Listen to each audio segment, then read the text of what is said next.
It says here that Claire's a diabetic. Pero controlled naman po tayo kasi nagbe-maintenance po siya. But she's diabetic. Mas mataas yung chance niya na magka-stroke siya. That's why she needs to be operated as soon as possible.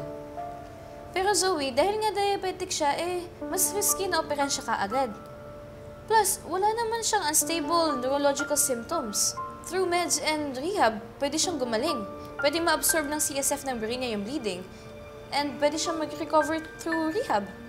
At kailangan natin malaman kung ano ba yung underlying cause ng bleeding niya bago natin siya operahan. Pero she doesn't have the time. Lalo na pag lumala yung bleeding niya. That's why she needs to be operated as soon as possible. Diba, Dad?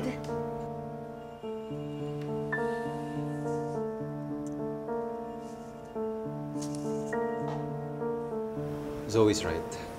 Huh? Surgery is risky, but we need to take action now to save Claire's life. See? See, I told you I'm right. Mali ka, Annalyn.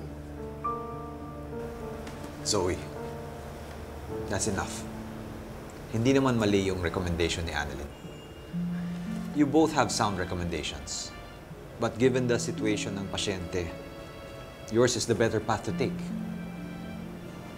See? I'm better. Zoe.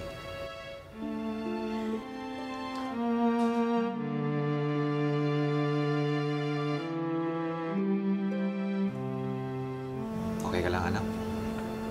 Opo, tay. Kung ano naman po yung tingin yung mas makakabuti sa pasyente, yun po yung susundin natin.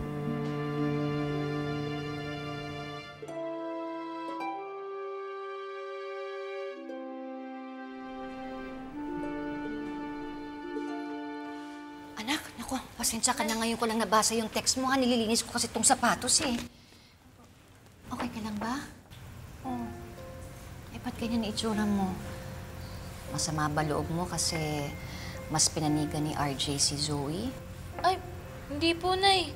Wala lang po sa akin yun na pinanigan po ni tatay si Zoe.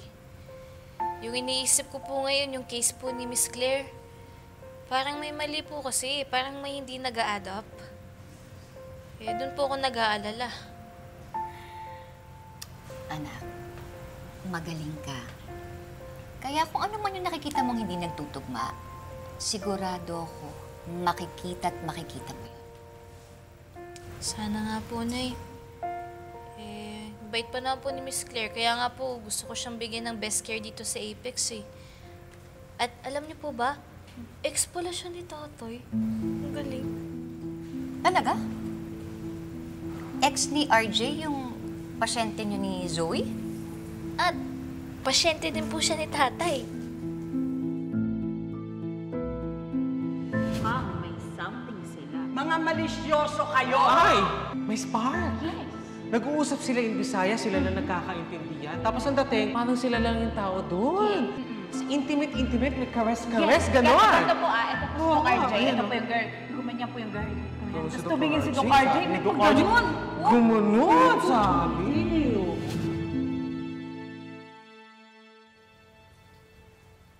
Kaya ang ginagawa ng ex ni RJ dito sa Apex? Ang dami namang ospital. Dito pa talaga siya nagpunta? Pinuntahan niya kaya ang tatay mo dahil gusto talaga niya magpagamot? Hindi ko alam na eh. Baka nagkataon lang. Teka, Nay. Ba't ka po nagtatanong? Ay, wala. Napapaisip lang ako kung bakit siya nagpunta dito. Ay, sige anak, naku, kailangan ko nang umalis kasi yung sapatos, kailangan ko pa ibalik dun sa babaeng natapunan ko ng pagkain. Naku, mabuti na lang talaga anak. Hindi siya nagalit sa akin. Napakabait ng babaeng yun. At saka, alam mo ba, pasyente din siya ng tatay mo. O sige, babalik ko muna to, ha? Sige po, Nay. Diyan ka muna.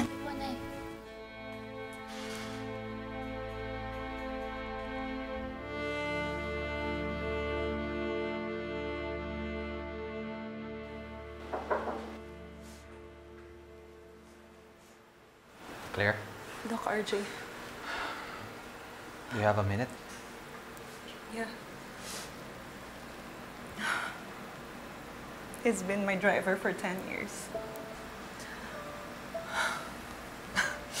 Parang Mas matagal pa nga yun sa naging relasyon natin. I really feel sorry for him.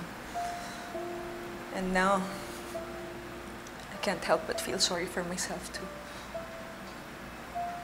You know what, RJ? Kanina, I was trying to put up a brave face in front of your children because I don't want them to see me crying. Pero with the kind of news that they just gave me, I can't help but be emotional. RJ, am I going to die? No, Claire. You're not going to die. Mabuti at nagpa-check up ka para alam natin kung anong problema. Ngayon, solusyonan natin yung problema na yun. So, what's the next step? What's the best course of action here? Kailangan ka namin operahan as soon as possible so that we can stop the bleeding in your brain.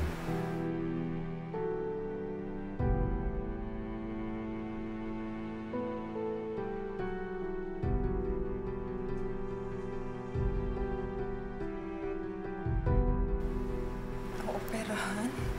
Operahan ako? Ibig sabihin ba nun, kakalbuhin ako tapos bibiyakin nila yung ulo ko?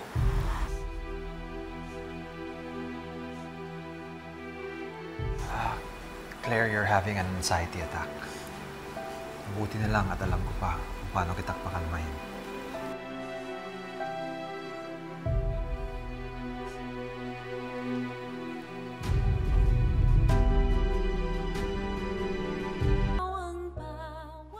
Damn that Robert!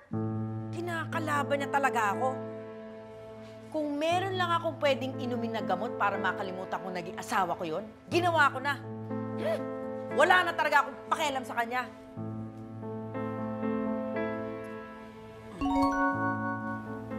Ay, oo. Naku, madam, may hot news from the ER. Kaya lang, tungkol kay Doc RJ, di ba wala na nga kayong pakialam? Di bali, aangkinin ko na lang.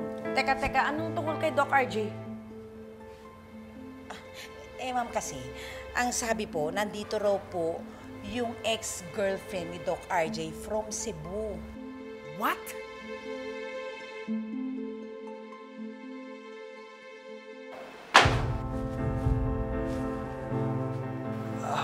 Lynette, Pasensya na. Na-istorbo ko yata kayo. Gusto ko lang ibigay yung sapatos ni Ma'am. Lynette?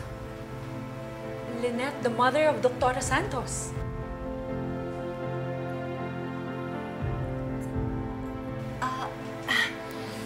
Ako nga si Lynette. Ang pasensya na hindi ko nakuha yung pangalan mo. Claire. The ex-girlfriend of RJ.